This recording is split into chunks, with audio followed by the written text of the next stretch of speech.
In this video, we are doing assisted hip lift position.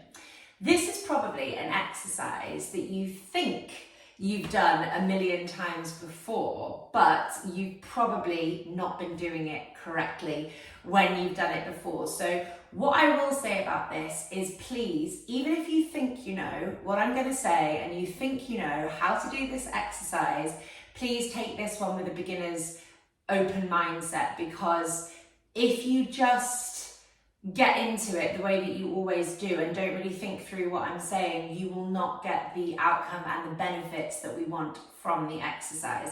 So please act like you've never done this before and listen really carefully to the cues.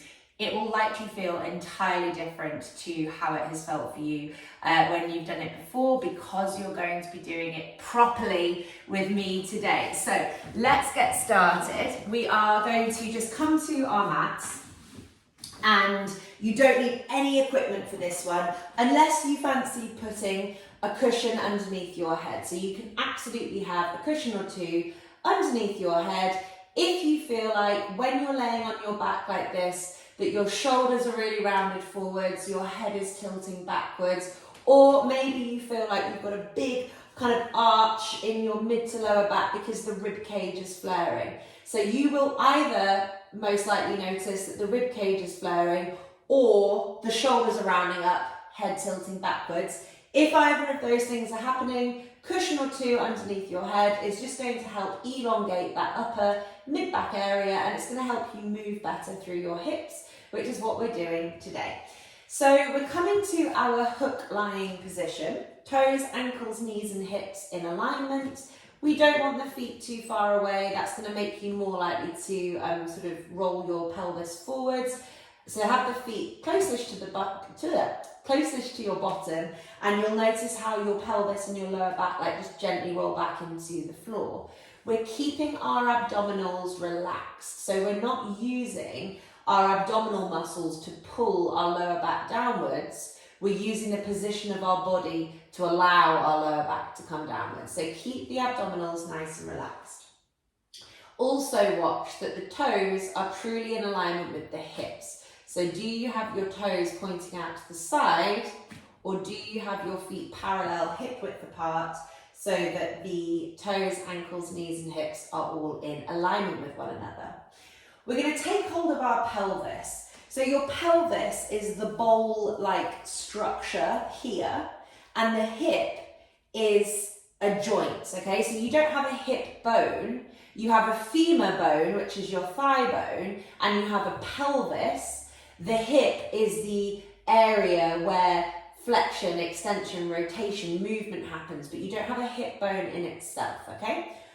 In assisted hip lift position, we are making sure that our pelvis stays still as we try and rotate our hip.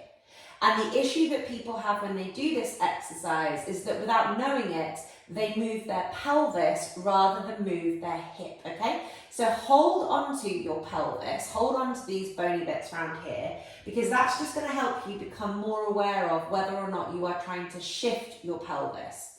Very slowly, very mindfully, keeping your hands on your pelvis and not allowing your pelvis to shift to the side or shift away from you, you are going to try and slowly rotate your right hip open and pop that right ankle on that left thigh like so. So as I did that movement, as I lifted my right leg up and pop it on the left thigh, what I didn't do was shift my pelvis to the left-hand side, nor did I lift up the leg and push my left hip away from my body. So the two kind of movements that I mainly see here is that as the right leg comes up, lots of people will then shift their pelvis to the left, which is the pelvis compensating, that's not the hip rotating. So that's compensation number one. The other one that I see a lot of is that people will move the left pelvis and the left hip down away from them here as they bring that leg over. So there's either a sideways shift of the pelvis, or there's a kind of pushing away from the body of the pelvis. Your pelvis is staying balanced and aligned and still as the hip rotates. There's no movement through my pelvis there whatsoever. If you really struggle with a lack of hip rotation, which is entirely possible, and this is really highlighting this to you, oh gosh, like I thought I was rotating my hip, but actually I'm moving my pelvis, make sure that if you did have to shift your pelvis a little bit to get that leg into place, take the pelvis back to where it came from. It doesn't matter if this knee is really close to you, which may be what happens. If that knee is really close to you, that's your body experiencing how dysfunctional your hip movement is without you compensating. So when we compensate, aka cheat, let's call it, when we cheat with our pelvis, it's very easy for our brain to be tricked into thinking that we have a really open hip. But actually it's just all going wrong here. You're not opening your hip. It's an illusion created by the pelvis. So when the pelvis is in alignment, the hip's going to be a lot closer to you, but that is because it's showing itself to you properly without you cheating. We flex this foot back. So with my right foot, it dorsiflex backwards, and I'm making sure that the outside edge of my toes are pulling backwards as much as the inside edge of my toes. So some people here are going to curl their feet so that they can see the arch of their foot. So some of you, when I say flex your foot back, what you're actually going to do is rotate so that you see the bottom of your foot. That's not dorsiflexion, that's you supinating your feet.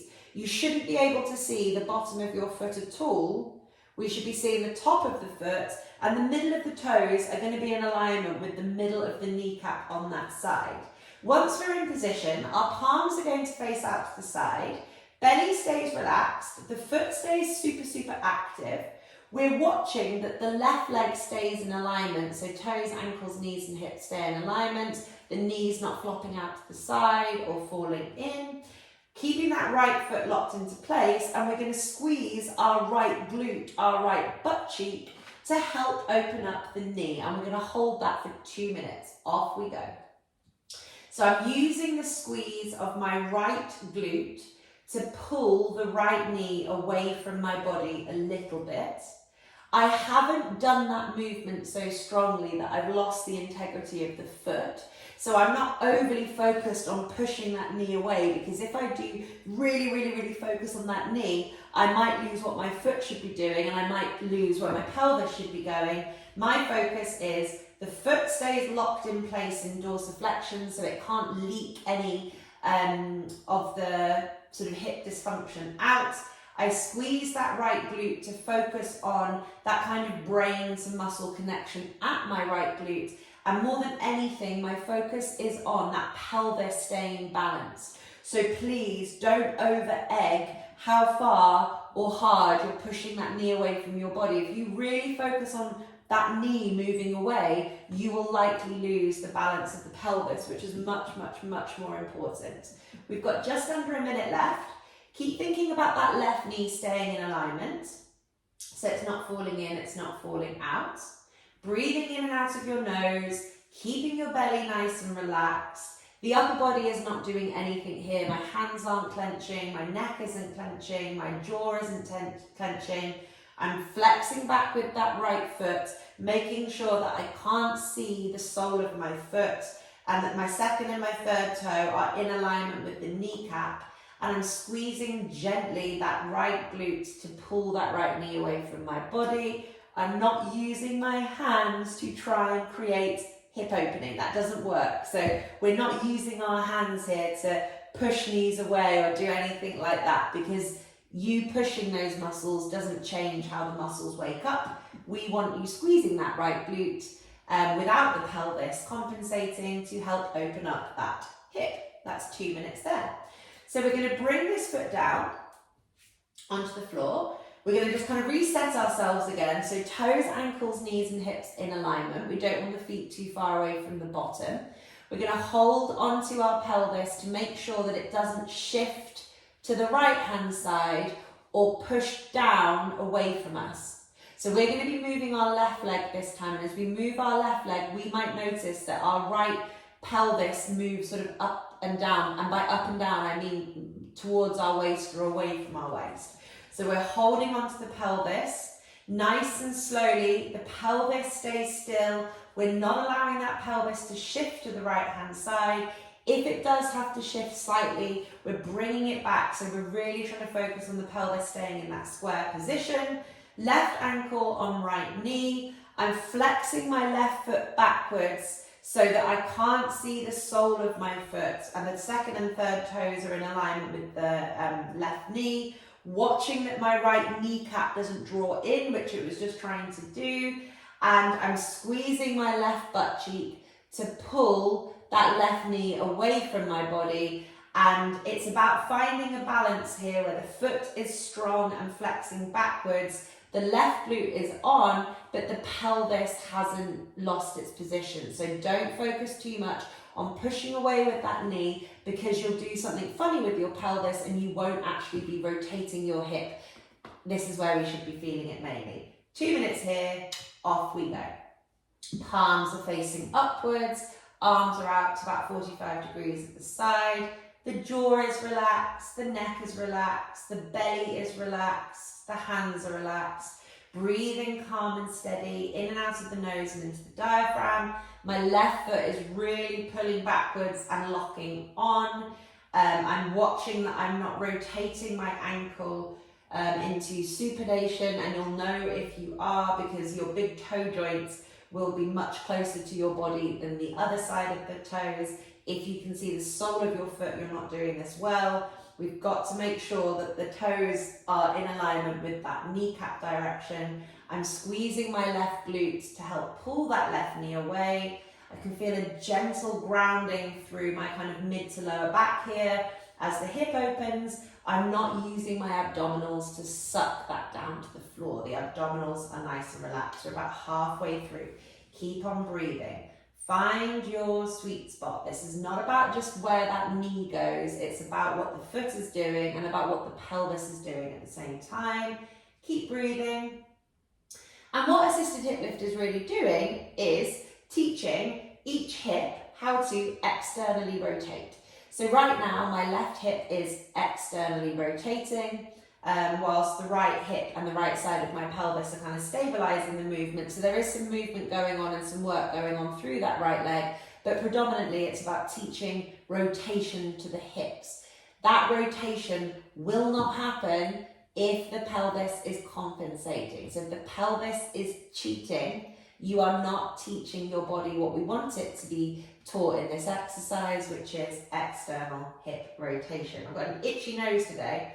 5, 4, 3, 2, and 1. So that was assisted hip lift position.